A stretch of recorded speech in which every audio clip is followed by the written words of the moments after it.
ఆగడంపూడి ప్రభుత్వ ఆసుపత్రిలో నూతనంగా ఎన్నుకున్న కమిటీతో రాష్ట్ర తెలుగుదేశం పార్టీ అధ్యక్షులు గాజువాక ఎమ్మెల్యే పల్లా శ్రీనివాసరావు ఆధ్వర్యంలో ప్రమాణ స్వీకారం నిర్వహించారు. సందర్భంగా పల్లా శ్రీనివాసరావు మాట్లాడుతూ హాస్పిటల్ చైర్మన్ గా తనని ఎన్నుకున్నందుకు ధన్యవాదాలు తెలిపారు. అలాగే రాబోయే రోజుల్లో ఆసుపత్రిని మరింత అభివృద్ధి చేసే దిశగా పనిచేయాలని కమిటీ సభ్యులను కోరారు. ప్రైవేట్ ఆసుపత్రికి దీటుగా ప్రభుత్వ ఆసుపత్రి పనిచేయాలని అన్నారు. కార్యక్రమంలో నూతనంగా ఎన్నుకున్న సభ్యులు దొక్క రమేష్, దాసరి త్రినాథ్, తాతారావు, గజ్జల రమణమ్మ, కూటమి నాయకులు, అధికారులు పాల్గొన్నారు.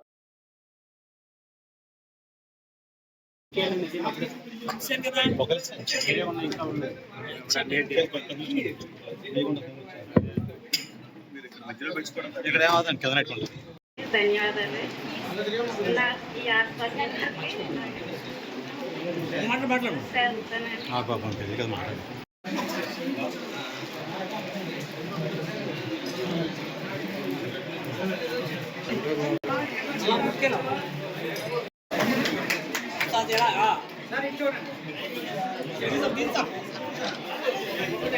ఈరోజు హాస్పిటల్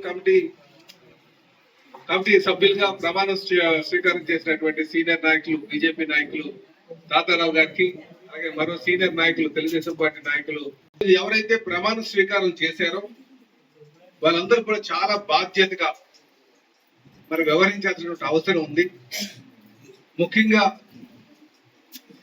ముఖ్యంగా అందరూ తెలుసుకోవాల్సింది ఏంటంటే హాస్పిటల్ డెవలప్మెంట్ సొసైటీ ఎందుకు పెట్టారు అనేది ముందు మనం ఆలోచన చేసుకోవాలి. దానికన్నా ముందు హాస్పిటల్ ఎప్పుడు పెట్టారో మనం ఒకసారి ఆలోచన చేసుకోవాలి. ఈ హాస్పిటల్ 1900 ప్రపోజ్ చేస్తే 63లో ఇది 10 బెడ్ల 10 బెడెడ్ హాస్పిటల్ గా మరి రూపుదాల్చడం జరిగింది.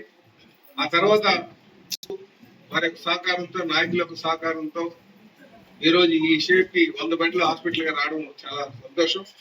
100 బెడ్ల హాస్పిటల్ గా ఆ రోజు ఉన్నటువంటి కూటమి నాయకులు మరి చంద్రబాబు నాయుడు గారు ముఖ్యమంత్రిగా ప్రపోజ్ చేయడం, ఈరోజు అది నిజ రూపం దాల్చడం చాలా సంతోషం అని చెప్పి తెలియజేస్తున్నాను.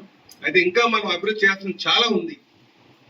అందుకే ఈ హాస్పిటల్ చరిత్ర ఇదైతే మరి మన బాధ్యతలు ఒకసారి ఆలోచన చేసుకోవాలి.